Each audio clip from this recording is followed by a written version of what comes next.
My experience on Saturday was that it was that exactly. So where I sat up on Saturday is I was in the same spot that I saw that 5 pointer. I saw a doe run from 1 o'clock across my horizon from right to left, come behind my tree about 60 yards, come all the way around full circle, and the last time I saw her was she was right where she started. I'm talking sprinting in the woods, running. Like not just hopping around doing her thing. She was literally running. So then, around 10 o'clock, before that, I heard this grunt. And this grunt came once again from my right to left, just walking that creek area, right where that funnel is, just walking it. And I'm probably 50 yards off of the main creek, but I've seen a lot of traffic right in through there, so I'm kind of like near an intersection. So when the last time I heard the buck, it was all the way to my left, just it was gone, very faint, and he was grunting. And then about 10 minutes later, I see two doe running from me from 9 o'clock straight to me, right underneath my tree. I can literally drop a fucking acorn on them, and like I'm talking sprinting. So it lets me know I don't think they're there yet. They're getting there. The does aren't there yet. No. So they're looking for them. The bucks are looking for them. Mm-hmm. They're just not locked on yet, which is good for us, especially with this big temperature drop. It's going to eventually be time, and I have to be ready for it. And I don't know if I'm going to be ready for it where I'm at because I haven't seen anything. I got cameras out, and these deer are just like dodging all my camera shots. These are smart deer, man. I don't know. There's something about these damn park deer. They have my number. They have my number. So I'm getting off the public and going private. Yeah, dude. And you tomorrow, need to go check that spot out. Tomorrow I'm kind of shooting myself in the foot. It's kind of one of the most important days of my life, but I'm going to probably just be giving up a hunt anyways. I'm actually taking Colton out for the first time. My 5-year-old son, he's showing a lot of interest in it. And last weekend we bought some camo for him. That's great, dude. And he wants to That's go so out exciting. That's so exciting. Yeah. He's going to bring his bow and all that stuff and whatever. I'm going to bring mine. We're going to do a ground blind setup. Bring him the iPad, give him some snacks, and, hopefully he enjoys it. I'm not going to make it so, like, if it was just me hunting, I'm super dialed in. But I have to kind of be lighthearted with this one just because I don't want to ruin his first experience. Because I'm all dialed in. You won't. Yeah, but what's going to probably end up happening is I'm not going to see or shoot anything just because he's going to be loud as shit. You never know, dude. It might be the biggest That's thing why in you my got to tell. Hey, Moana's on. Quiet. Moana's on. You better watch that shit, son. You better watch Moana. What? Moana? What is that? It's a Disney movie, dude. Oh, okay. It's a Disney movie. You better watch that shit, son, because big deer's coming. Don't be fucking it up, because I will knock your ass out. Oh, man. But big news for Connor is that he is going to be preparing himself to go on a week hiatus into the woods. Yeah, my Rut-cation. His Rut-cation. My Rut-cation. Are you be driving to and forth? You're going to be staying out there? Hell no, son. You're going to be staying out there? Yeah, dude. I got a little deal. I got a little house. That's money. Yeah, it's not a house. We call it the shack. You got a place to stay? Yeah, it's just in All a right. little pole barn. It's enclosed. We have a room and everything. It's pretty big. It's pretty nice. That's money. Yeah, dude. Sleeping bag and That's money. cot. That's Bunch money. of cold beer and some Copenhagen. So maybe a little Jim Beam. I haven't been able to do Copenhagen in a long time, man. Dude, I got some. You want I know. some? I see it. No. Yeah, dude. Here. No. Don't be a sissy. I don't even know if I can still pack it anymore, dude. Dude, you got it. I don't It's know. like riding a bike. Yeah. Well, we do have some big news in the hunting industry. Mm-hmm. The new bows are starting to come out as far as the 2019 series. You go on Matthews, and nothing has come out yet. It should be coming out soon. But Hoyt was able to Hoyt drop released their 2020 bows. the 2020. Yeah. A lot of people are unhappy with it. I think it's pretty cool. What do they not like about it? They don't like that they didn't come out with anything new. They basically just, which it is new. I mean, you can get 3 different options of the same bow. Yeah. And that's pretty cool, but they're mad because I guess they're not happy with the fact that they took the same bow and just did something different with it instead of coming out with something entirely different, which I guess they can just suck it. Dude, how year to year these big makers come out with these bows that are more than enough. That are definitely more than enough, but how much wiggle room do they have to make immediate change or a big major change in these bows 1 year? In 1 year. I don't know, dude. I don't know how any of that works, but I like what they did. They made an Alpha series, an Ultra series, and a Turbo series. They all have their different specs of why they're the way they are. You know, the Alpha series is a shorter bow. The Ultra series is a longer bow, and the Turbo is a faster bow. I mean, it's like... So going into it, we're actually on the Hoyt site right now, and we got the Alpha, the Ultra, and the Turbo series up right now. And kind of framework wise, they all kind of look the same and have the same function, but as you say, they're different in their own way. Yeah. So Alpha would be more or less like the typical all-around bow, would you say? Yeah. It'd be like the all-purpose bow. Mm-hmm. As far as axle to axle, it's a little bit longer than the Turbo, but it's shorter than the Ultra. It's shorter in general. 29.5 inches axle to axle. Yep.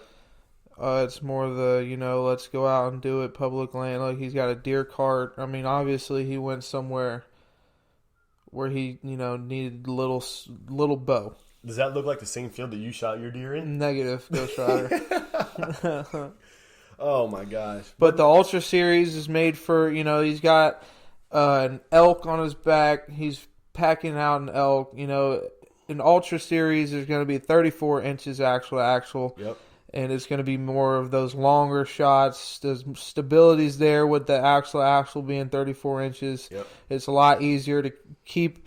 Like you said earlier, there's more room for error with something that's a little bit longer, Yeah. Yeah.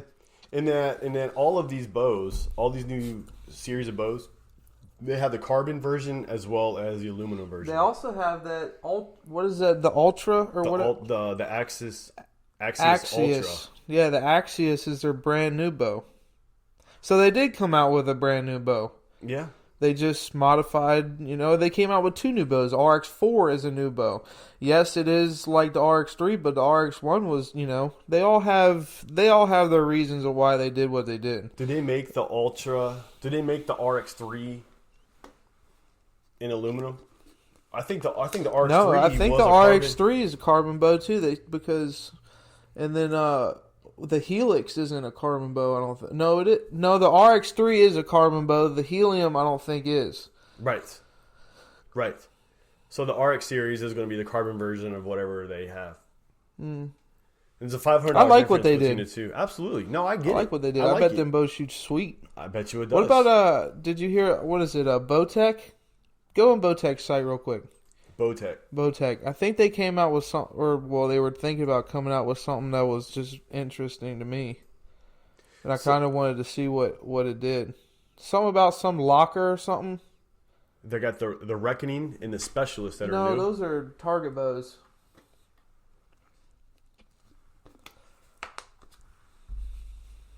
I'm not seeing it registered. I don't know. Maybe they didn't come out with their 2020 yet. Maybe they were just doing a... But they have the new They have the new technology. Dual lock. No, that's not it. Maybe. I don't know anything about Bowtech. I don't either. But they did have something that came up to where I was like, man, that's kind of different. I want to see what that's all about. That's crazy. So, going back to this, what is if you could go back in time or look at right now today, you had number one, what is your number one choice of bow? If you had any bow lined up right there, what would your bow be? I'll just tell you mine. Mine is going to be the Halon 32. Hands down. I don't know. I haven't shot a whole lot of bows. The one I would want to try right now, if I had it given to me, is I'd want to try that in RX-4. Yeah, I heard it's awesome. No, but Cameron Haynes has been talking about it for like 3 weeks. some deadlock technology for Bowtech. I don't know, man. I have no idea. It says accuracy freaks, perfectionists, precision addicts unite. Stay tuned. It's got So that right now they put the hook out for us to tune it, lock it, trust it, deadlock. The only cam that locks in accuracy. Stay tuned. What does that mean? I don't know. It's got some locker thing on the cam. That's crazy. I'm pretty excited. That's actually intriguing. I'm intrigued as shit about that because that's cool. Yeah, dude. Just because I don't think I've ever seen.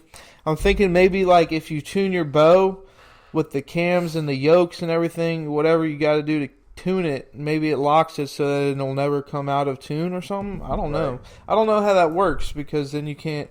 It could still come out of tune with your sight, but I guess the bow might not ever come out of tune. I'm not sure. Maybe this one won't. I mean, okay. I'm not sure. So I pulled my bow out last Friday for my Saturday hunt because I haven't shot in a while. I've been slacking on it. You know, life took over and hunting's taken over. I haven't had much time to shoot, and I brought my bow out to shoot, and I shot to the right at 20 yards, 3 inches every time. Every time. So There's one of two things. my sight either knocked. Or you're looking, holding your bow different. I worked on that. I Did it get went fixed? back. Yeah, I dialed it back in, but I compensated. It can happen, dude. I compensated. You've been in the woods hunting. Who knows what could have happened? I mean, I could be lowering it down and knocking up against a tree, and it goes off a click. You never know. You never Whatever know. happens. But I worked on my grip again.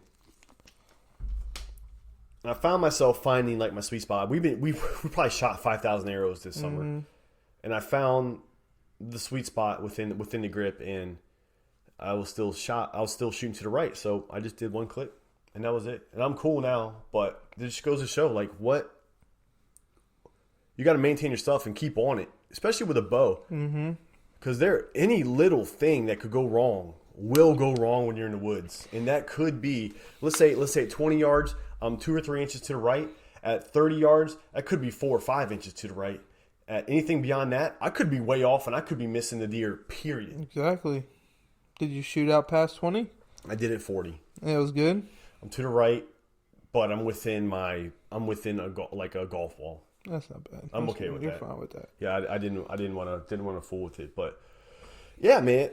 Man. So it looks like the Bowtech, the Icon, the carbon Icon is their bow that they do all their stuff with. So hopefully Bowtech comes out with some heat.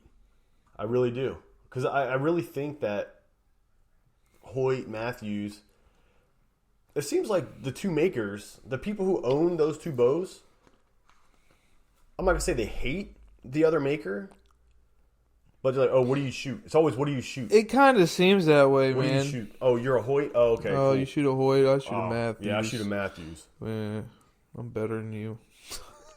And then the Hoyt people are like, Ah, "The you hell shoot do a mean?" Matthews, you're a little prick. Yeah. What do you think? You're better than us? I'm going to go ahead and go out here and smoke this. And They all make good bows, man. yeah, just find one that Bear best makes fits you. good bows. It's on the the lower end of the price. You know who shoots bow? Who's probably the best hunters in the country? Hunting public. They all shoot bear. They all shoot bear. All of them. And you talk about They used to shoot Hoyt. And you want to talk about beating their stuff up. You have to, dude. They're freaking wild. They're great. They beat their stuff up so much, dude. It's crazy. It's crazy. So, but our next episode, we're actually going to be getting into Connor's hunt, what he's looking for. He's also bringing a guest with him. It's our good friend Chris, and That'll be 2 weeks from now. oh, not really. So you're going out 2 weeks? No. I thought Oh, we were you're at the saying 8th. my hunt. Yeah, I'll be bringing a buddy with Yeah, me. your hunt, but Yeah, I mean, Chris is on coming with me. our next week, yeah. I thought you were talking about our next show. No. We'll get Chris in here. Yeah, we'll get it. We'll get him in and talk about it. He's Mm-hmm. a trip, especially during the waterfowl season, and we're definitely going to be getting into that It's probably coming pretty up. soon.